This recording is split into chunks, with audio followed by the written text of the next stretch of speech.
What's good, YouTube? Welcome back to VJ Basketball Takes, and today I'm gonna be doing my top 10 shooting guard list in the 2020 to 21 season. Now, before I get into this list, I want to mention that 3 of these players did not play this position, but since I didn't include them on the point guard list, they have to be on the shooting guard list. And my honorable mentions before I start this list is Terry Rozier and Victor Oladipo, CJ McCollum, and Klay Thompson. Terry Rozier and Victor Oladipo are very good shooting guards, but I simply did not think they will be a good fit on this list. Even though Terry Rozier is finding some success with the Hornets, I just don't think that he will fit this list, and he doesn't do as good as these players does on this list. And Victor Oladipo is doing good for the Rockets, but the Rockets are a very, very, very bad team right now. So I don't think he'll be good on my list either. And for CJ McCollum and Klay Thompson, CJ McCollum played 13 games so far and they're very good, but he's been injured for the rest of the season, and we already played like near 40 games so far, so I didn't want to include him on my list either. And Klay Thompson has been out for the whole season, so I didn't want to include him on my list because he had to play enough games. Now, getting back to my top 10 list, at number 10 I have Collin Sexton. Collin Sexton is a very good player, and he's a very good shooting guard for the Cavs. And this year he's just been on fire, averaging 23 points per game actually, and the leading scorer for the Cleveland Cavaliers. Even though the Cleveland Cavaliers have not been winning games, him individually has been doing very good for the Cavs. And if he was on another contending team, I feel like he would bring that team to a playoff contender team. But for now, he's just my number 10 selection. At number 9, I have Shai Gilgeous-Alexander.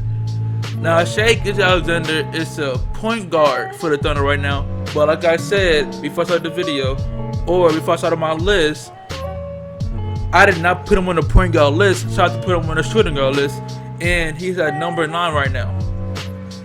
And the reason I only put him at 9 right now, even though he's averaging 50% from the field goal and 40% from the three-pointer while averaging 23 points per game, his team is not doing anything, and they are not in no playoff contention. They're actually one of the bottom teams in the West, and looks like they're not going to make the playoffs at all. Because the OKC Thunder are in a rebuilding stage. But him individually is doing very, very well right now for himself. So I feel like if he was on another team that could contend for a championship, like the Denver Nuggets or someone like that, he would be high on his list. But his team is doing very poor, and he's averaging basically empty stats because his stats are not leading to wins. Now, the 8th player on my list, or the 8th shooting guard on my list, is Zach LaVine. And some people might think that's too low for Zach LaVine, but I feel like I have 7 other shooting guards that's better than Zach LaVine. And Zach LaVine is averaging 28 points per game right now, and even dropping some 30 bombers, and I think he dropped a 40 bomber this year too. But the Bulls are the Bulls, and they still haven't been up there with like some of the better teams in the East.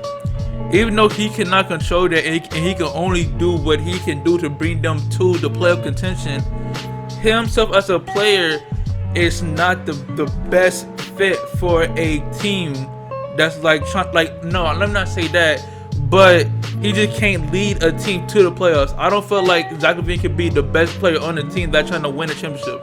Because Zach LaVine, of course, is a very, very skilled scorer, a very good scorer. But he's not like a good playmaker, and he's not even an average defender in my opinion. So I feel like those two major things like deduct him down some placements. So that is my 8th best shooting guard this year. My 7th best shooting guard this year is Jaylen Brown.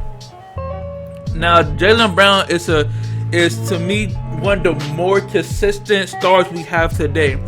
You don't really see him having under 20 points in a game. You might catch him like once in a while having like less than 20, but for the most part he always has 20 or more points. It's like one of the more consistent players on the Boston Celtics, and he's actually a very, very good defensive player on the perimeter. Now, the reason I have him at 7, because like I said, I have 6 players that are better than him, better scorers than him, and they have like a better team than him so far. But Jaylen Brown is one of the more consistent guys, and he's arguably the best player on the Celtics right now. And he's also a good defensive player too. So that's why I have him at number 7. Now at number 6, I had Donovan Mitchell. I might get some flack for putting Donovan Mitchell over Jaylen Brown and Zach LaVine, but Donovan Mitchell is the first team. He's on the number 1 team in the whole NBA right now.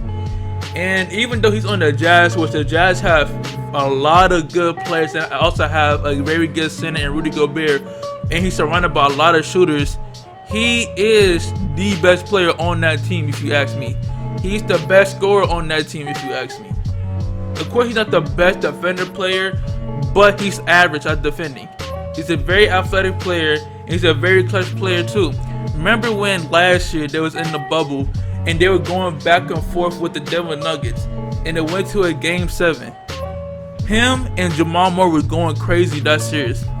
So I just feel like Donovan Mitchell is a very good scorer, and he's a very clutch player too. Now for number 5, now we get into top 5 shooting guards right now. For number 5, I have Devin Booker. Now Devin Booker is a very, very good scorer, and his team is 2nd in the NBA, or 2nd in the West at least. And you can credit that to Devin Booker and Chris Paul, but Devin Booker been with the Suns for a while, and Devin Booker is just a very good scorer and a very clutch player. Now Devin Booker and Donovan Mitchell are not really like I consider them on the same level, because they both are very good players. Is that Devin Booker not really a good defender, but he still hustles hard and scores the ball a lot. He's a very clutch player, and lately he's been playing very good. And now his team is 2nd in the NBA, or 2nd in the West, I forgot. But number 4 is Luka Doncic. Now Luka Doncic is another player that he should have been in the point guard list, but when I made that video, I didn't know he was a point guard. I thought he was a shooting guard. So other than that, I put him on the shooting guard list. Now number 4, people might want him to be a little bit more up there, but I feel like number 4 fits him. He's been very good this season, and very hot this season too. He's been averaging dang near a whole triple-double this season with 28 points and I think 9 and 9 at this point. But at the first half of the season, like before the All-Star break, or like early season, his team wasn't winning that many games. Even though KP was out, his team in general was not winning that many games, and he was having bad games too. Every time you put a good defender on him, he would have kind of a slump. But I still feel like Luka could do everything on the offensive side. He's not really a good defender like that. Not like he kind of like an average defender, but on offensive side, he can shoot the ball, play make, and just score the ball in general. So that's why I have him at number 4. Now at number 3, I got Bradley Beal.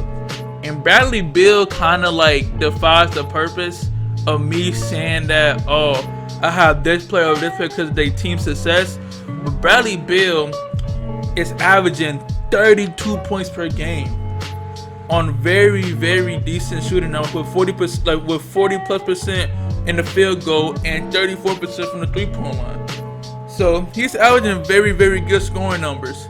And now the Wizards are winning a little bit more, but they're still not up there in the Eastern Conference.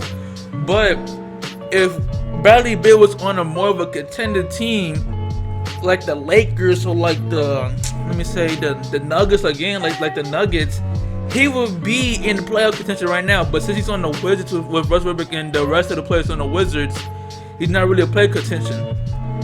Now I know that everybody thought that the Wizards would be like a playoff contender because they had Russell Westbrook and Bradley Beal, but they came up on a slow start, and now they're picking the pace back up.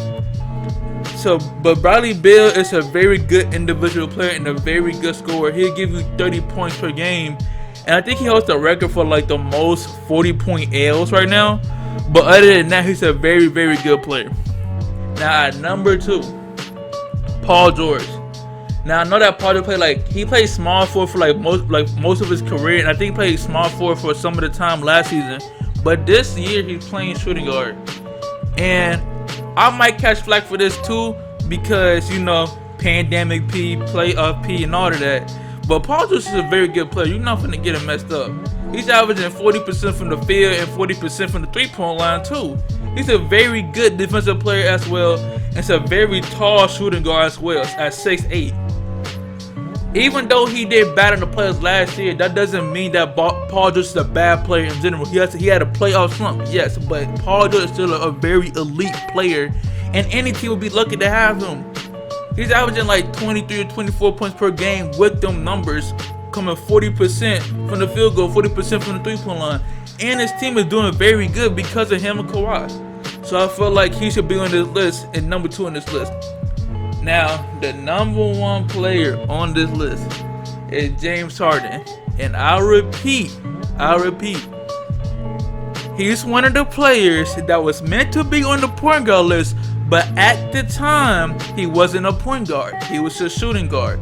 At the time, Kyrie and him didn't really settle who was going to be the point guard. So at the time, Kyrie was the point guard, but now he's the point guard. But I already put Kyrie on the point guard list, so I gotta put him on the shooting guard list. And I feel like this is obvious who's the best shooting guard. If I'm gonna put James Harden on the shooting guard list, I feel like this is very obvious who I will put as my number 1 shooting guard. The Beard himself, he can do literally everything on the court on offensive side, and he's not a very good defensive player, but he's a slightly above average defender. He can get steals for you, get hustle plays for you, and on the offensive side, he draws many fouls. He can pull the 3, pull the mid-range, drive to the hoop. He's very athletic. He makes a lot of plays. He averaged the most assists in the NBA right now. And he's a former MVP of this league.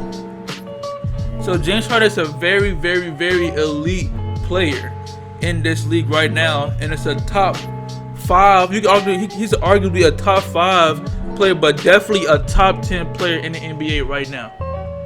But with that being said, like, comment, subscribe.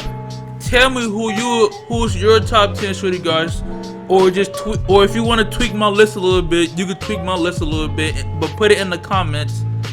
And yeah, peace out. Have a good day.